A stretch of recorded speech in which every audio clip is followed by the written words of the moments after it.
मंदिर में नहीं। मंदिर के धोती दुपट्टा पहन करके तुम बहुत दोष करते हो। पहली बात तो मंदिर का धोती दुपट्टा वैसे ही निर्माल है। मंदिर ने तुम्हें शुद्ध दिया हो तो मंदिर को अशुद्ध लौटाते हो। मंदिर का माली बागवान पानी धोता है। हमने पूरे वास्तु पढ़ लिए, कहीं भी मंदिर में धोती दुपट्टा और नहाने का स्थान नहीं मिला। बहुत मैंने सब चित्र में कहा कि भाई नहाने का स्थान कहां बना है मंदिर में, धोती दुपट्टा कहां सूखे मंदिर में, कहीं नहीं मिला। पर खोजते खोजते मैंने पद्म पुराण के अंदर देखा कि धोती दुपट्टा मंदिर में होता ही नहीं है, घर से पहन के आता है। और घर के धोती दुपट्टा में बहुत फायदा है। दूसरी बात, मंदिर का धोती दुपट्टा मैला होता है। आप मंदिर के धोती दुपट्टा को एक बार धुलवाना अच्छे से, इतना मैल निकलेगा। और मैला धोती दुपट्टा पहनना दरिद्रता की निशानी है। जिस धोती दुपट्टे में मैल हो उससे कभी अभिषेक नहीं करना, बिना अभिषेक के रह जाना। धोती दुपट्टा फटा हुआ हो, फटे हुए धोती दुपट्टा से अभिषेक नहीं करना, दरिद्रता की निशानी है। बिना अभिषेक के रह जाना। फटा हुआ धोती दुपट्टा नहीं पहनना अभिषेक के लिए। दूसरा, दूसरे का उतरा हुआ, दूसरे का पहना हुआ दुपट्टा मत पहनना। धोती दुपट्टा सेकेंड हैंड नहीं, जो दूसरे ने पहना हो, दूसरे ने पहनकर अभिषेक किया हो, उसको कभी पहनकर अभिषेक नहीं करना। करना है तो पहले उस धोती दुपट्टा को बढ़िया गर्म पानी में धो, सुखाओ, फिर उसको गीला करके पहनो, जिससे उसके पहनने की एनर्जी खत्म हो जाए। दूसरे का उतरा नहीं है। घर में तुम अपने भाई का अंडरवियर नहीं पहनते और यहां किसका उतरा हुआ पहन देते हो? बोलो, कल जो आज धोती दुपट्टा तुम पहनते हो, कल किसने पहना था? तुम्ही ने कि दूसरे ने? बोलो। और उसको खुजली हुई होती तो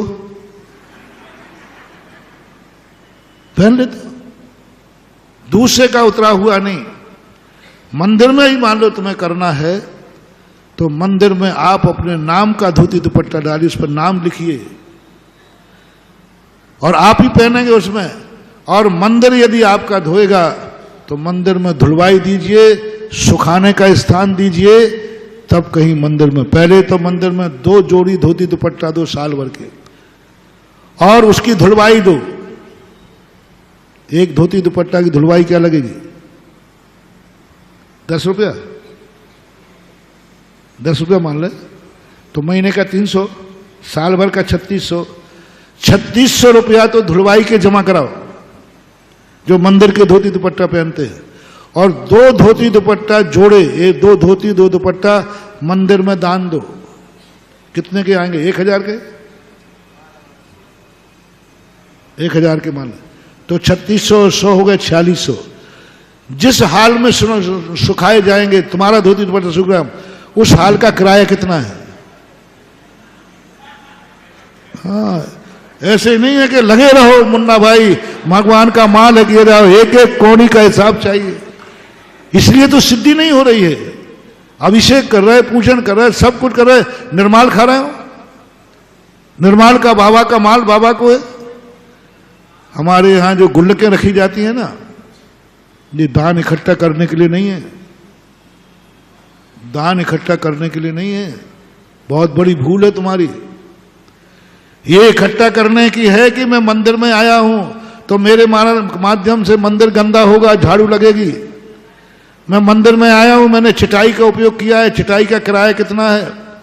मैं मंदिर में आया हूं, थाली में पूजन किए, चांदी की थाली जो भी थाली, और थाली का किराया कितना है? मैं मंदिर में आया हूं, पंखा चला है, मैं जितनी देर बैठा हूं तो पंखे का किराया कितना है? मैं मंदिर में आया हूं, लाइट जली है, कितनी लाइट जली? मैं 1 घंटे मंदिर में रहा पूजा में, 1 घंटे में कितना यूनिट जला है? जोड़ते जाओ। मैंने मंदिर की टेबल पूजा की है, टेबल पर रह करके इस टेबल का किराया कितना है? यदि किराए से लाओगे तो 1 घंटे के लिए प्रतिदिन। इस मंदिर में मैं पूजा कर रहा हूं, इतना बड़ा मंदिर का हाल यदि किराए पे लोगे तो कितने में मिलेगा? ये सब जोड़ो, जोड़ो। पहले शुरू, गेट के यहां से प्रवेश करो, पानी से पैर धोए हैं, 1 तमड़ी पानी लाएगा, वो पानी भरने वाला कितना लेगा? कितनी तमड़ी भरता है? 2 तमड़ी मान लो। टंकी भरी रखी है, पानी भरने वाले ने कितना खर्च हुआ जिससे तुमने पैर धोए हैं, उसका खर्च बताओ कितना हुआ। और मंदिर में दिन भर में 100 लोग आए हैं, डिवाइड कर लो, मैं एक कोई नहीं भार दे रहा हूं, मान लो 100 लोग आते हैं तो उस पानी का डिवाइड करो। अंदर गए हो, झाड़ू लगती है, बागवान है, वो खर्चा कितना।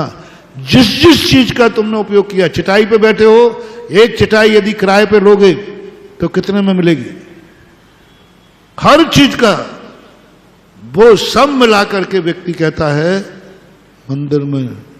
बहुत सूक्ष्म बात है महानुभाव। एक दिन हमने कहा था भूल करके कभी बड़ों की वस्तु का उपभोग नहीं करना, किया है तो उतना बाकायदा देना, लौटाना।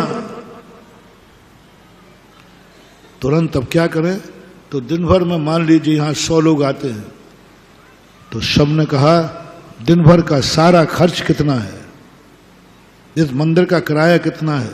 यदि इतने ही मंदिर किराए पे लूं, अब किराए पे ले लेते ना शहरों में 10 लाख पर में, कि भाई 10 दिन में ये हाल हम किराए पे लेते हैं, तो उसका कितना किराया लगता है, वो सब जोड़ करके नियम बन गया, ठीक है कम से कम सभी लोगों को 10-10 रुपया तो डालना ही है, 5 रुपया तो डालना ही है, 2 रुपया तो डालना ही है, 50 पैसा तो बिना गुल्लक में डाले बिना मंदिर से लौट मत आना, क्योंकि मंदिर का किराया चढ़ जाएगा तो ब्याज पे ब्याज लगेगा, क्योंकि मंदिर की वस्तु का तुमने उपयोग किया है।